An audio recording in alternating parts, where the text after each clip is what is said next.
Have with me Honorable Abdulmumi Jibril, the Chairman, House Committee on Finance at the House of Representatives. Well, welcome. Thank you so much. What is your perspective of this entire event? How confident are you that this will, he will show forth coming 2015? Well, it's a beautiful event, a well-organized event, but most importantly, we're very happy that Nigerians from the high and the low, the poor and the rich, the young and the poor, women and the youth, all of them gathered here today to support one person, to give their pledge to one person, to support his aspiration to be the president of Nigeria in the person of Engineer Rabiu Musa Kwankwaso.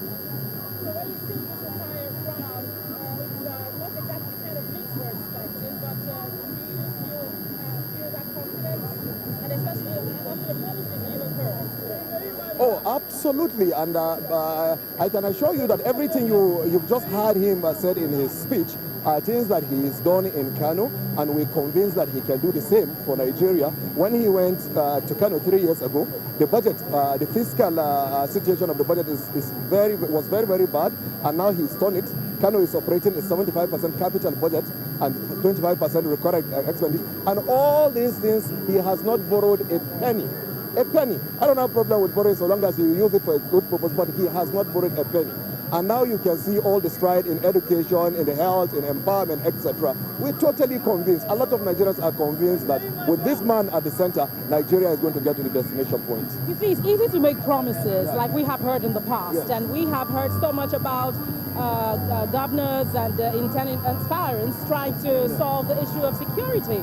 How is it? What sort of tactics is he going to employ to help this crisis at the moment? Well, but clearly you can see his pedigree. He has proven that he can, and he's managed. Well, we can take Kano as an experiment. So he's proven that he can handle resources, he can manage people, and that is why we believe that when he comes to the center, and in any case, he's been in the center. He was a deputy speaker of the Federal House of Representatives, managing over 600 members across the country. Now we have even 360 members in the House. During his time, he had over 600 members.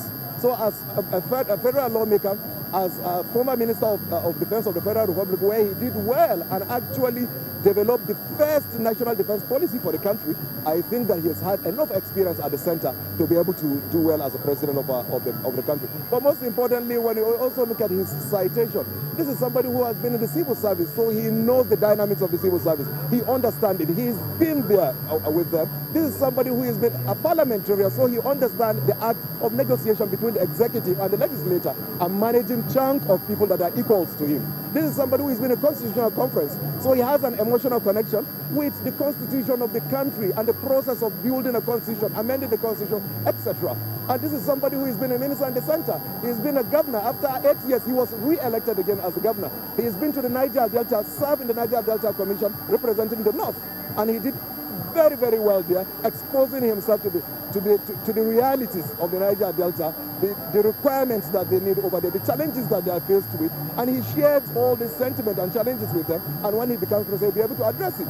His experience as Minister of Defense will surely help in tackling the insecurity problem we face today in the country. The only thing that I have to say is that APC need to watch his eyes very clearly. Our leaders in APC, the members of APC need to understand that we need to put forward a candidate that can defeat President Jonathan. And the person who can surely do that is Engineer Rabiu Musa Kwankwaso. Let's not forget that it's not just about gathering, but it's about the actual work to be done when it comes to these salient areas like insecurity. Yeah, I didn't get that question properly. It's not just about gathering, but it's more about how he intends to solve the matter of insecurity. So perhaps we should be more hopeful. Well, of course, the issue of the security, he will look at the structure of the security agencies. He will empower them. He will invest in buying equipment. And of course, government has always invested money. But of course, the issue of fiscal discipline, strict implementation, etc., and supervision, he's proving that he's somebody who can do that. He will do it. Then also, if we want to look at the option of negotiation and the rest, he's been a diplomat to a strategic place like Sudan and Darfur. So he got all this experience as a civil servant, as a lawmaker, as a minister, as a governor, as a diplomat. What else do you want? Thank you, Honorable Abdulmumi Jibril. Thank you for coming. Thank you so much. Thank you so much for your opinion. Thank you. Well, we are still live at the Old Parade Ground here. We just listened to the aspirant, presidential aspirant, Engineer Rabiu Kwankwaso declare on the presidential ticket. Well, we will be having more on this ground. We'll talk to more people. But at the moment, let's not forget that he has promised as his first priority to treat and tackle the issue of insecurity. Well, more observers are watching to see where the pendulum swings at the end of the day.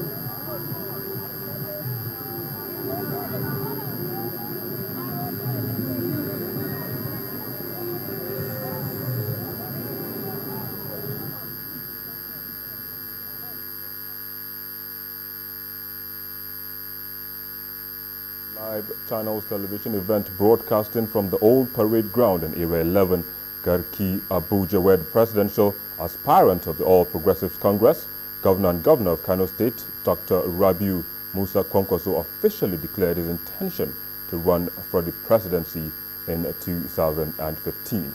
Channels Television will continue with its programming on the hour.